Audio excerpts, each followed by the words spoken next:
Nesse vídeo eu vou trazer para vocês um comunicado ao mercado de IRB, um fato relevante de CSN, um fato relevante de Copasa, um comunicado ao mercado de Banco do Brasil, um comunicado ao mercado de Klabin, uma informação relacionada à tributação dos dividendos e um anúncio de JCP e dividendos da Bradespar. Então vamos ao vídeo. Salve, salve investidores! Como é que vocês estão? Sempre lembrando que antes de continuar você clica no botãozinho vermelho de inscrever-se para ajudar esse canal, tá bom? Começando aqui com o IRB, ela publicou o seu relatório periódico mensal, que é enviado à SUSEP, que é o órgão regulador do setor de seguros privados aqui no país, e esse relatório se refere ao mês de agosto. E o que aconteceu em agosto com o IRB? Em relação a prêmio emitido, ou seja, novos negócios captados pelo IRB. Nos 8 primeiros meses, o prêmio emitido atingiu um montante de 5,5 bilhões, com redução de 7,4% em relação ao mesmo período de 2021. Isso aqui é um indicativo de continuidade de crise de confiança do IRB. Afinal, se ele não está conseguindo emitir mais prêmios, provavelmente é por conta da crise de confiança. Porque pare e pense comigo, qual será a seguradora que contratará o IRB para um seguro da seguradora se o IRB não tem credibilidade? Esse é um grande problema. E é isso que o IRB tem enfrentado. Agosto foi pior ainda. Só agosto a redução foi de 30% em relação ao mesmo período do ano passado. E despesas com sinistro, nesses 8 primeiros meses, totalizou 3,7 bilhões. Houve uma alta em relação ao mesmo período do ano passado, mas o índice de sinistralidade dos 8 primeiros meses seria de 81,9% contra 87,2% do ano passado. Agosto de novo foi horrível. O índice de sinistralidade foi lá nas alturas, 145%. Então agosto foi, nossa, um mês horroroso pro IRB. E aí então, o prejuízo líquido acumulado até agosto é de mais de R$0,5 bilhão. Dessa forma, o IRB acabou revertendo o lucro e registrando mais um prejuízo. Vamos ver como será o resultado de IRB após setembro, porque é ali que ocorreu o follow-on e a captação de R$1,2 bilhão.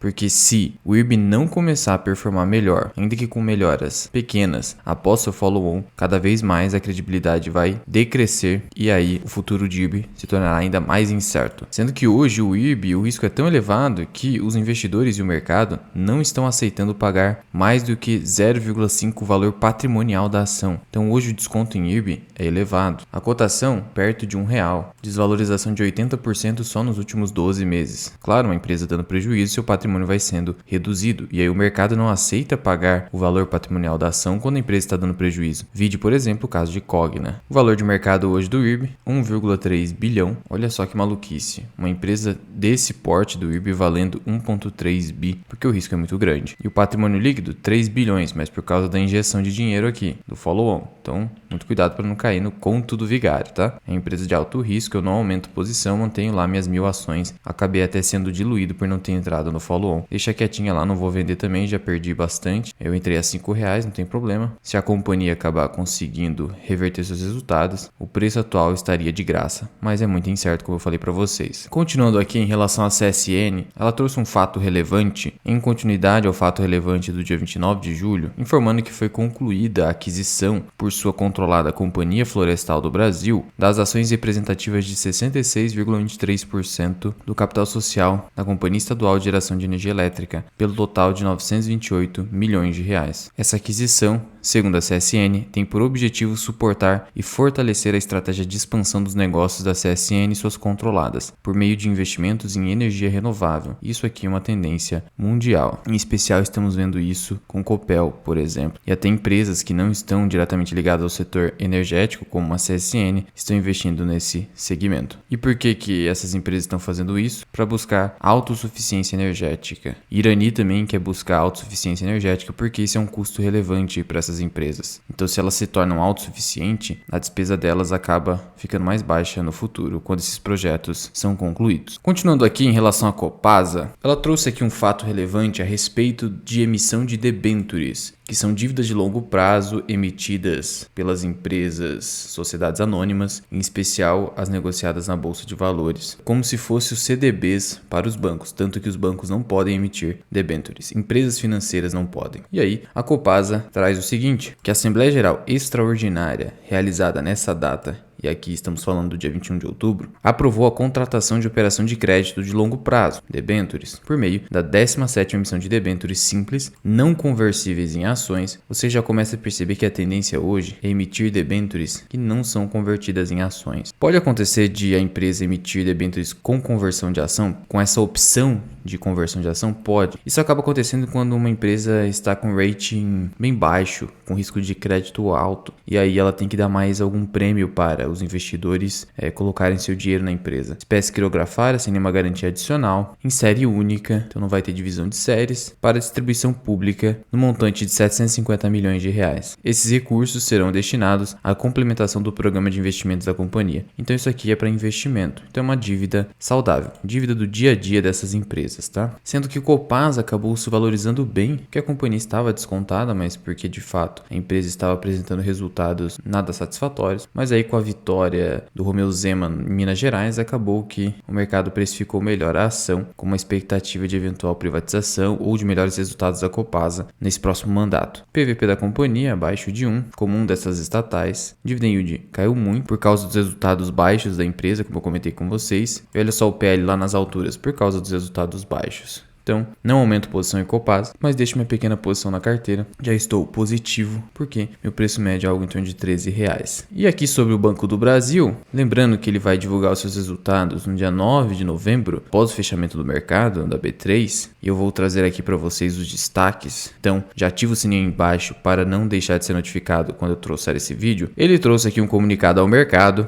informando que recebeu um ofício da B3 com o seguinte questionamento: tendo em vista as últimas oscilações registradas com os valores mobiliários de emissão da empresa, o número de negócios e a quantidade negociada, vimos solicitar que seja informado até o dia 21, que é a data de publicação desse comunicado, se há algum fato de conhecimento que possa justificar toda essa oscilação. E aí o que a gente vê aqui no dia 20, né? Olha esse aumento de volume. Foi para 1 bilhão no dia, né? O normal aqui de Banco do Brasil é 500 milhões. E por que isso aconteceu? Primeiro ponto, o Banco do Brasil informa simplesmente que desconhece qualquer fato relevante que não tenha sido divulgado ao mercado que possa justificar essa oscilação. Só que a gente sabe o motivo de toda essa alta do Banco do Brasil. Nesses últimos 5 dias, o volume comprador de Banco do Brasil cresceu, fazendo ele se valorizar mais de 13% em apenas 5 dias, fazendo com que o banco chegasse próximo do seu valor de patrimônio, comece a aproximar ali do seu valor médio, né, nos últimos anos. Porque o que acontece em relação ao Banco do Brasil? Se você pegar aqui o histórico de PVP do banco, olha só, negociando próximo do valor patrimonial. Hoje o valor patrimonial da ação é de R$50. Então, comprar Banco do Brasil nessas cotações já começa a ficar um pouco mais arriscado. Então, muito cuidado, não é nenhuma recomendação. Mas por que houve essa oscilação? Porque o Bolsonaro, nas últimas pesquisas, apresentou ali maior proximidade do candidato Lula, inclusive com empates técnicos. Isso gerou euforia entre investidores que correram comprar estatais. Isso aconteceu com o Banco do Brasil e Petrobras. Olha só que interessante, a alta é muito próxima, só denotando que esse é o motivo mesmo. Diante de toda essa alta, Luan, Banco do Brasil ficou caro? Não ficou caro, mas não está mais uma grande barganha. Empresas estatais você tem que comprar com muito desconto, muita margem de segurança, não com pouca margem de segurança, como eu estou vislumbrando agora. Por isso,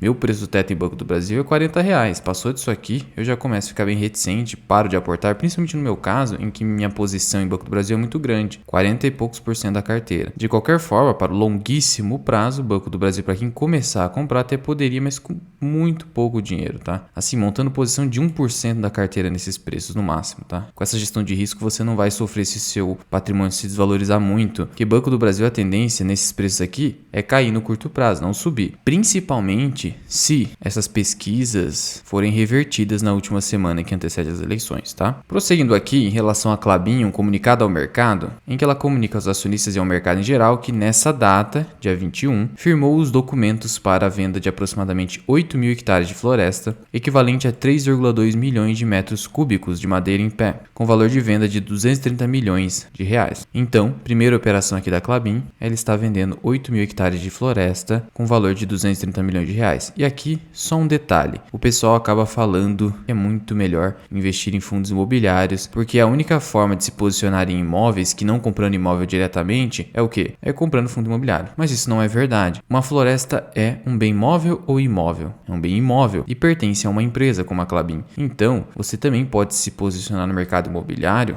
de forma indireta comprando ações. E aí, a Klabin informa concomitantemente, a Klabin firmou o contrato de opção de recompra com vigência até 2036 de até 2,2 milhões de metros cúbicos de madeira. Então, ela colocou assim no contrato, vou vender por 230 milhões esses 8 mil hectares de terras, equivalente a 3,2 milhões de metros cúbicos. Só que eu coloco uma opção de recompra até 2036, então uma opção bem longa, que eu posso exercer para recomprar 2,2 milhões de metros cúbicos de madeira. Então, a madeira apenas, tá? Só a madeira aqui. Essa operação pende de aprovação do CAD, mas acredito não ter grandes problemas pelo tamanho da operação, que não é gigantesca. E a Klabin informa aqui que está alinhada a estratégia de abastecimento florestal da Klabin essa operação e reforça sua diligente gestão de ativos, de custo de madeira e eficiente alocação de capital. Sendo que Klabin também subiu bastante aqui as ações ordinárias, estão cotadas a 4,22. Muita gente falando, não entra em Klabin antes de chegar às ações ordinárias ou preferenciais a R$3. Muito difícil. Por isso que eu preferi aportar já nos 3,80 ali e montei minha posição a 3 e pouquinho. Agora estou bem positivo aqui em Klabin. Claro que o preço pode voltar a cair, isso é normal, mas para um holder que pensa também em lucrar com dividendos no futuro, não tem problema a empresa cair, tá? PL da companhia segue descontado, os resultados seguem fortes, e a empresa aí operando a todo vapor, sendo que é uma das empresas queridinhas ali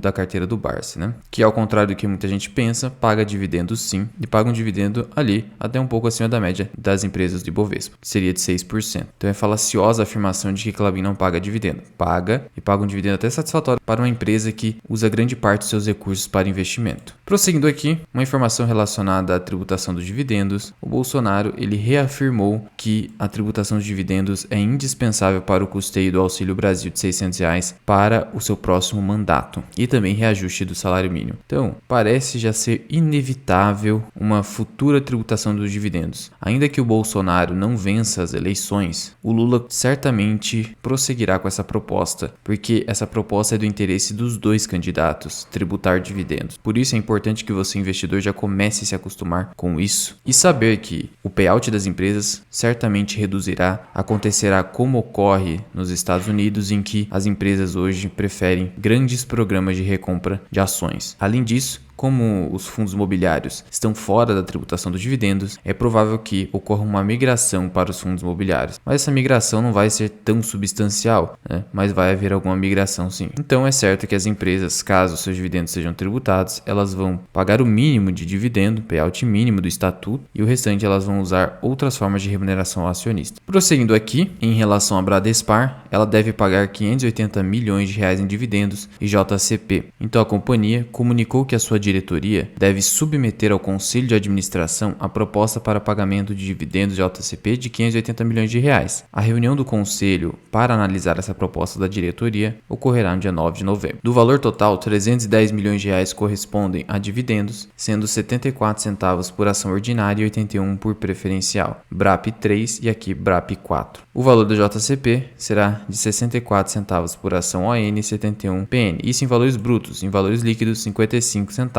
ON e 60 centavos PN. Eu tenho ações ordinárias na minha carteira. Eu tenho aqui Bradespar, 300 ações. É uma posição até relevante da carteira, 1,5%. Estou perdendo aqui 2,63%, mesmo com toda essa alta que tivemos aí nos últimos dias de Ibovespa. Por que mesmo assim Bradespar acabou não subindo muito? Porque o minério de ferro e Bradespar, basicamente é Vale com desconto, está sofrendo novas pressões de oferta aí. O mercado sentindo a demanda enfraquecida e renovando mínimas aí dos contratos de minério de ferro. Então, a demanda ainda está bem instável quanto ao minério de ferro, por isso que Bradespar e Vale não deram grandes explosões de cotações. De qualquer forma, para ações ordinárias, os valores líquidos aí serão de 1,29 por ação. Eu tenho 300 ações, vou receber então R$ 387 de proventos em Bradespar. Em termos de cotação atual de R$ 23,23, isso dá um dividend yield de 5,5%. A Bradespar paga 2 vezes ao ano. Então, se você considerar em um pagamento 5% e outro mais 5%, ela te dá um dividend yield aí próximo da Selic, um excelente dividend yield. Sendo que a empresa ainda, na minha visão, segue descontada, pretendo até aumentar os meus aportes em Bradespar. Isso vai aumentando seu futuro dividend yield on cost. Veja só esse PL, abaixo de 2 vezes lucro, negociado ali próximo do seu valor patrimonial. Para mim, Bradespar está muito barato. Não é nenhuma recomendação. Mas já vai deixando aqui nos comentários. Você vai receber esse provento de Bradespar? E em relação à IRB, o que você espera para 2023 em relação à companhia? Muito obrigado por ter ficado comigo até aqui. Eu sou o Luan, que é o canal Mirar Investing. Até o próximo vídeo. Fui!